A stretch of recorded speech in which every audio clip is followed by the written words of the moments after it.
দেখেন, যখনই শান্তির বার্তা একটু ধ্বনিত হয় সাথে সাথে তেলের দাম কমে যায়। তার মানে তেলের দাম কতটা কমবে সেটা নির্ভর করছে মধ্যপ্রাচ্যের শান্তির উপর। মধ্যপ্রাচ্যে যদি শান্তি বজায় থাকে, স্থিতিশীলতা থাকে, তাহলে কিন্তু জ্বালানি তেলের কমে যায় এবং জ্বালানি তেলের কারণে সারা বিশ্বের অর্থনীতি সচল থাকে, সবল থাকে। এই সহজ বিষয়টা মানে যে কোনো সাধারণ মানুষ এটা বুঝবে। কিন্তু দুঃখের বিষয় হচ্ছে এই যে আমেরিকার মতন দেশ, ডোনাল্ড ট্রাম্প এটা বুঝলো না। সে শুধু তার তার নিজের দেশের স্বার্থটা দেখলো যে আমেরিকার ইকোনমি যেহেতু অনেক শক্তিশালী, সেখানে কোনো প্রভাব পড়বে না, সুতরাং সে কেয়ার করছে না। কিন্তু সে কেয়ার করছে না, কিন্তু কতগুলো দেশ জর্জরিত। আজকে বাংলাদেশের কথাই চিন্তা করেন, কি পরিস্থিতি। কৃষি অর্থনীতি, রপ্তানি, কল কারখানা সব তো অচল হয়ে আছে, মানে এক প্রকার পঙ্গু হয়ে আছে। এবং এর প্রভাব তো পড়বে এবং এটা দীর্ঘস্থায়ী। এটা কালকে যদি তেল সরবরাহ ঠিক হয়ে গেল আর সাথে সাথে উৎপাদন শুরু হবে, মানে রপ্তানি বাড়বে, সচল হবে, তা না।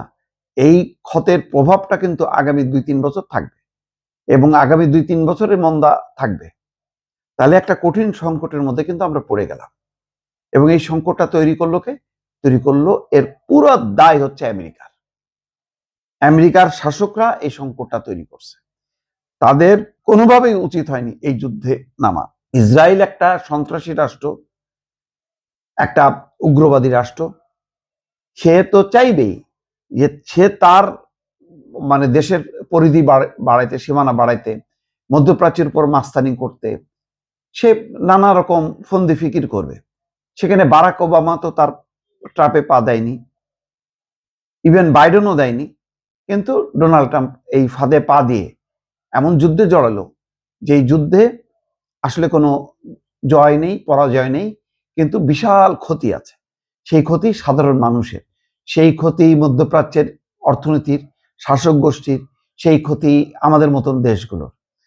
এখন দেখেন, আজকে ওই যে আবার শান্তি চুক্তি হবে এটা বলার সাথে সাথে নেমে গেছে 1% বেশি কমে নেমে গেছে, ব্যারেল প্রতি $98.05 নেমে আসছে। অন্যদিকে যুক্তরাষ্ট্রের তেলের দামও কমে ব্যারেল প্রতি $94 এসছে, যেটা বেড়ে গেছিল $110, $12, $6, $7, $8 এভাবে বাড়ছিল।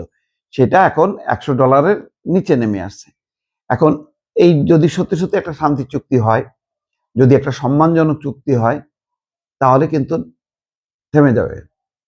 অন্যদিকে লেবানন ইসরায়েলও যুদ্ধবিরতি হয়েছে, সেটা কতদিন টিকবে জানি না। আবার দেখলাম যে যুদ্ধবিরতি সত্ত্বেও দক্ষিণ লেবানন নাকি হামলা অব্যাহত রাখছে।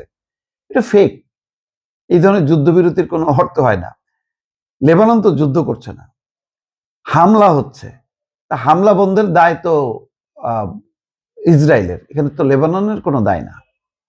তারপরও এই সমস্ত কারণে মধ্যপ্রাচ্যের পুরো পরিস্থিতিটা এই এক ইসরায়েল আর আমেরিকা মিলে যা করলো, দুঃখ লাগে।